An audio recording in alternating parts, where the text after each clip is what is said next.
Bien, bien, bien. Bonsoir à tous. Bienvenue dans cette nouvelle conférence de presse. Non, pas du tout. Je suis de retour sur YouTube 3 ans après, je crois.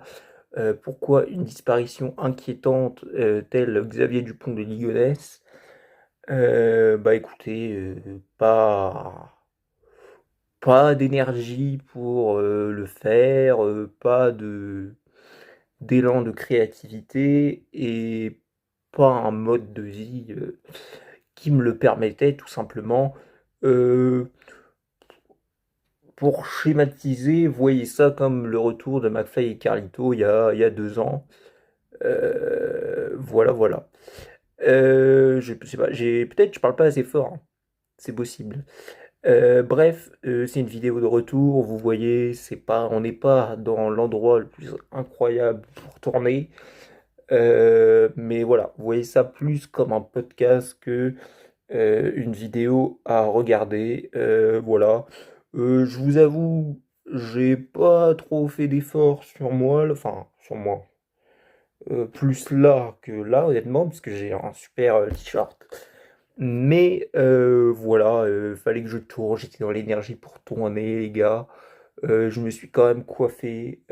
Voilà, c'est pas optimal, optimal, mais j'ai essayé d'être un minimum présentable.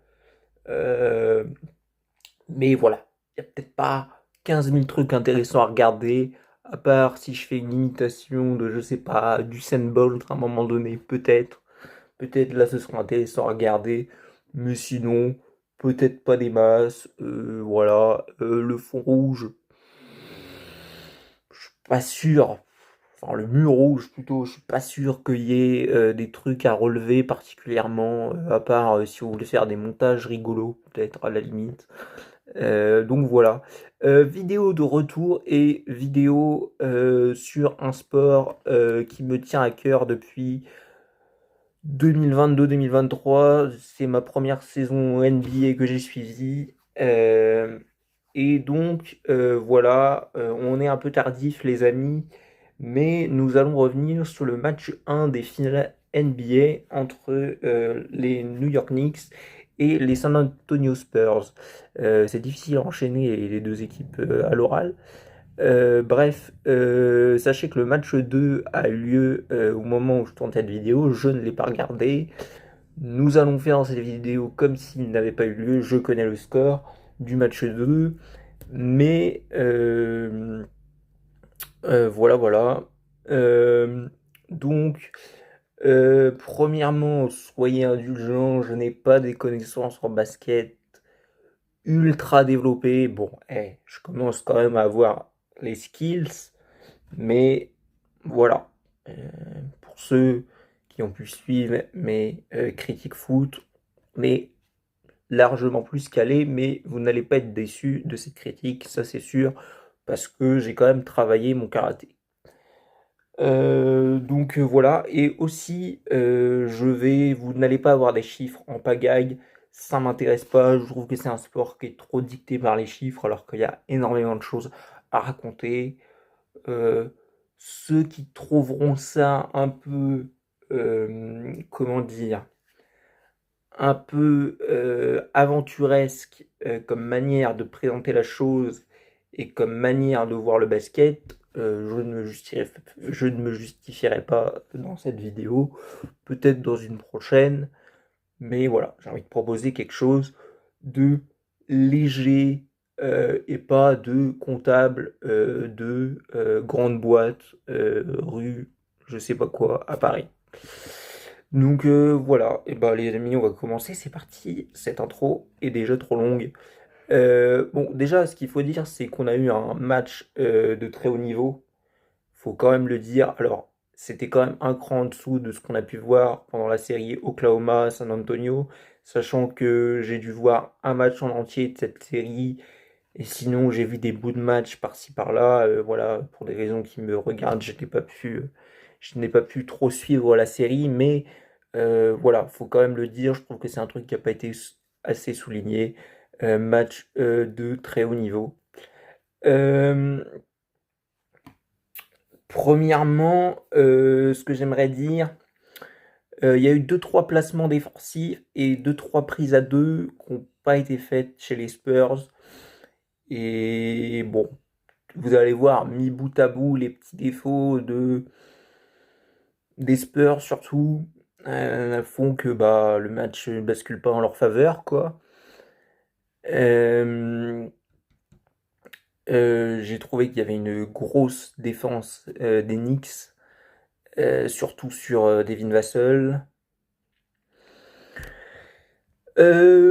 L'autre truc que j'aimerais souligner, on a vu un Jalen Brunson moins fougueux, plus calme dans son jeu, plus de dribble sur un pas, plus collectif sur le plan offensif, un peu leader sur le plan défensif.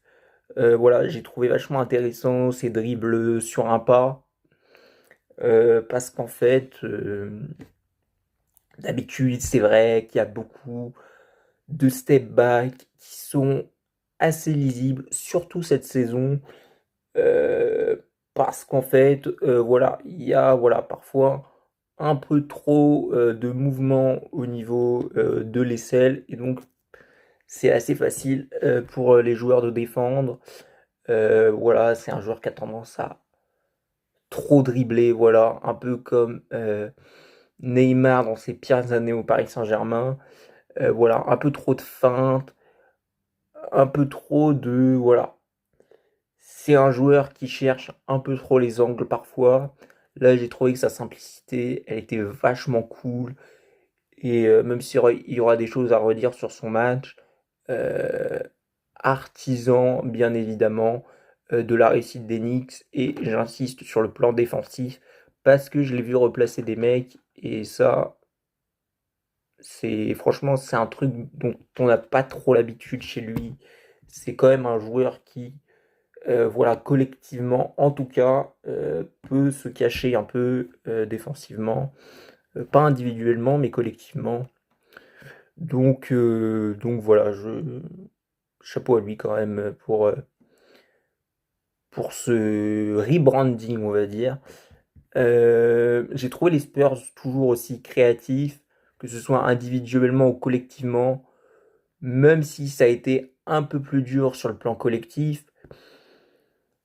Et les Knicks n'étant pas les Wolves, sur le plan défensif, en tout cas pour ce qui est de la défense de la raquette, où on a des séquences où parfois voilà, on a qu'un joueur qui défend en tête de raquette, c'est problématique. C'est pas le cas des Knicks. Donc effectivement,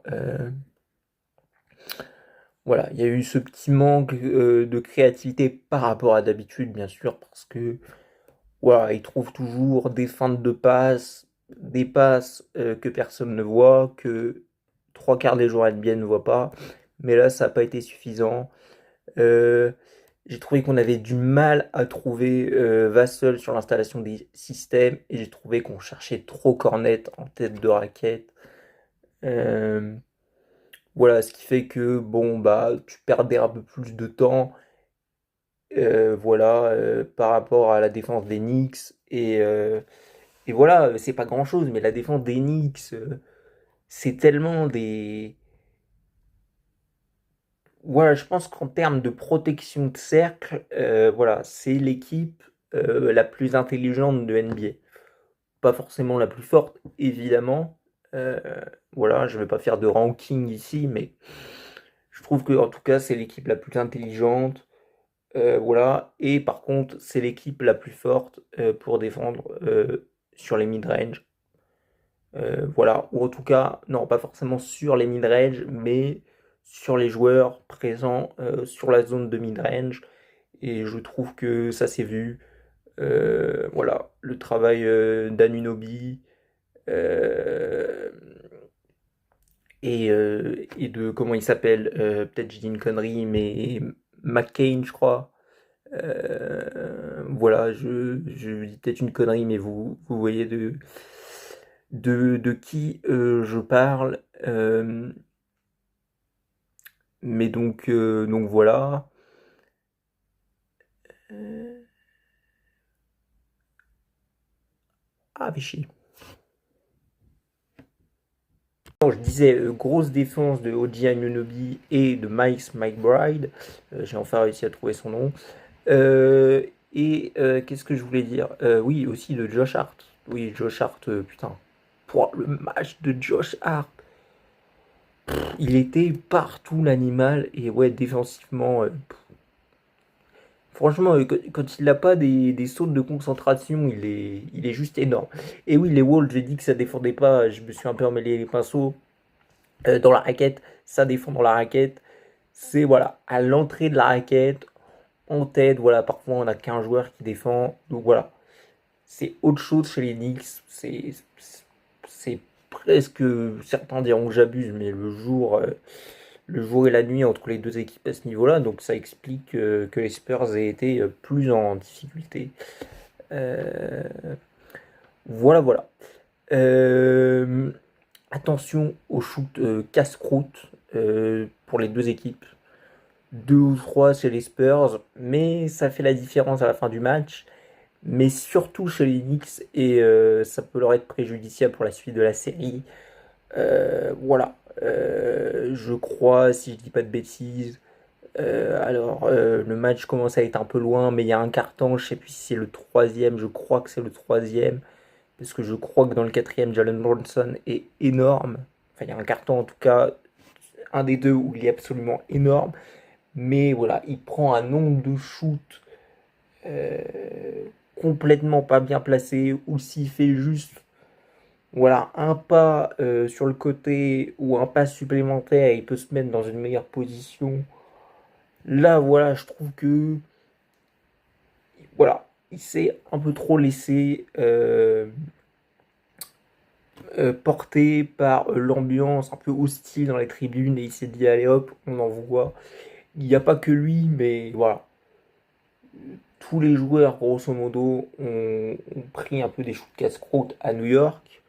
Mais voilà, lui, je trouve qu'il symbolise vachement ça. Si je dis pas de conneries, il est à 9 sur 30 au shoot. Alors, son match, il est bon, voire très bon.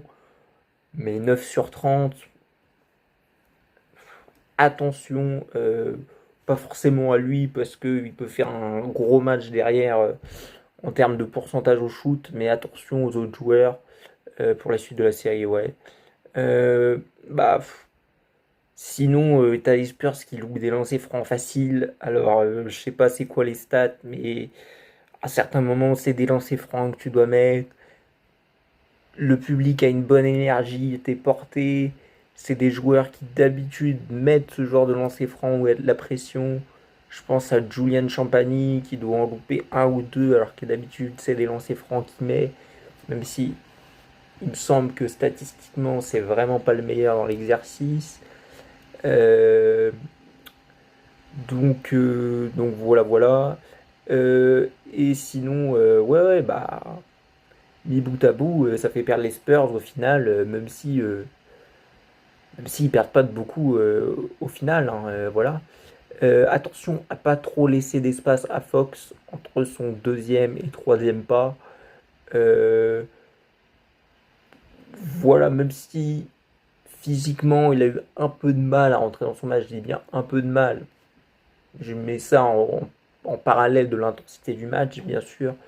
Je trouve que voilà, il a été vraiment trop libre par moment et attention à pas réveiller la bête parce que shoot mid-range, ça peut être grand n'importe quoi par moment quand il est lancé.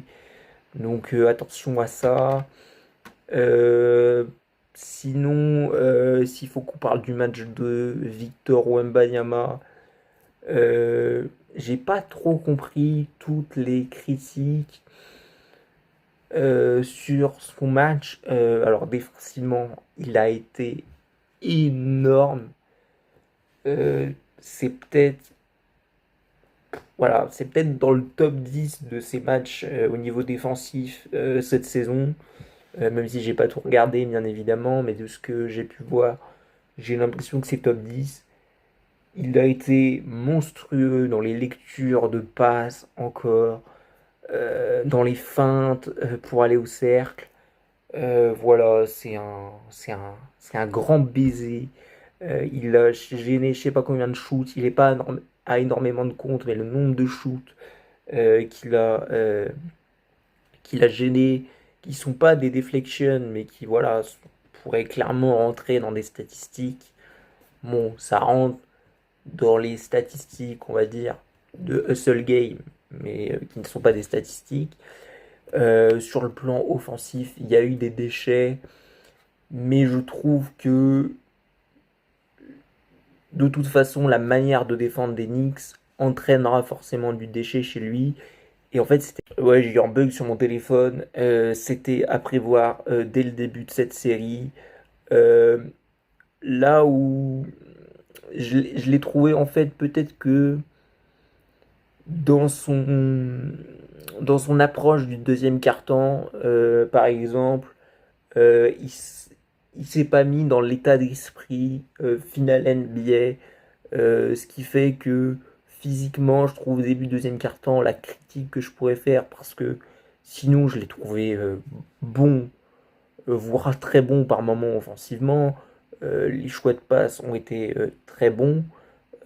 Évidemment, le déchet c'est au shoot, mais de toute façon, il va y en avoir de son côté, vu comment défendre les Knicks, ça je l'ai déjà dit, et il va y en avoir aussi du côté des Knicks. Donc voilà, je trouve qu'on ne reproche pas ça à Jalen Brunson, ce qui est assez étonnant. Mais enfin bref, et oui, je trouve que physiquement, voilà, il était encore un peu trop dans la dimension demi-finale de conf, alors que la dimension finale NBA, c'est autre chose. Ça demande un peu plus d'énergie à l'entrée de la ligne médiane notamment. Je trouve qu'il a manqué un peu de ça. Je trouve que dans certains placements offensifs, il a été un peu, voilà, à 2-3%, un cran en dessous de ce que réclame une finale NBA. Sinon, j'ai trouvé que c'était un très bon match de sa part.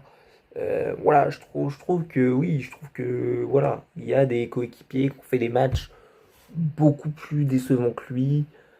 Euh, je n'ai pas tout compris du match des remplaçants. Keldon Johnson, pas mauvais, mais parfois un peu perdu sur le terrain, euh, notamment dans la construction du jeu. Donc voilà, voilà, tout ce que j'ai expliqué dans cette vidéo explique la défaite des Spurs, mais je tiens à souligner quand même le gros match de basket qu'on a vu. Et, euh, et malgré deux grosses défenses, on a quand même une des deux équipes qui a atteint les 100 points. Donc ça veut dire que les attaques n'ont pas été si mauvaises qu'on a pu le dire. Euh, voilà, et si les attaques ont été mauvaises, c'est parce qu'on a peut-être les deux meilleures défenses de la ligue. En fait, tout simplement. Et donc, attention à pas taper à bras raccourcis. Euh, euh, L'expression n'est pas tout à fait bonne, mais vous avez compris sur les attaquants. Donc voilà, je crois que j'ai pas d'autre chose à ajouter spécialement. Vous l'avez vu, c'est un peu brouillon. Cette vidéo est nature, peinture, mais c'est ce que je veux qu'elle soit. Euh, Si voilà, je me trompe dans certains termes et que vous voyez ce que je veux dire, dites-le moi dans les commentaires. Je rectifierai dans la prochaine vidéo si je me suis trompé sur certains termes. Les prochaines vidéos, les amis, on va essayer d'être très actifs pour la Coupe du Monde de foot. Je pense que cette Coupe du Monde va être clairement, voilà, je place ça là, la Coupe du Monde de foot va être la meilleure de l'histoire. J'ai pas peur de le dire, on a vécu une Coupe du Monde au Qatar qui a été incroyable, mais je pense que celle-ci va la surpasser. Est-ce qu'il y aura d'autres critiques des matchs de la série, des finales? Je ne pense pas, ça va être serré niveau timing. Mais voilà, je suis très content d'être de retour. Je ne serai pas de retour sans l'énergie d'une personne qui se reconnaîtra. Si elle se reconnaît pas, bah je lui dirai en direct, mais merci à elle. Merci pour ce t-shirt incroyable que tu m'as offert. Et voilà, je te souhaite toute la réussite professionnelle. Voilà. Et bon, pour ce qui est de la réussite personnelle, c'est un peu trop intime pour une vidéo, mais merci à elle. Voilà, c'est important d'être bien entouré dans la vie. Merci de m'avoir écouté. C'était sans doute un peu brouillon. Et moi, je vous dis, je sais pas quand. Protégez-vous des giboulées parce que on est en automne. Et je vous laisse. Bisous, à plus. Merci d'être là. Ciao, ciao.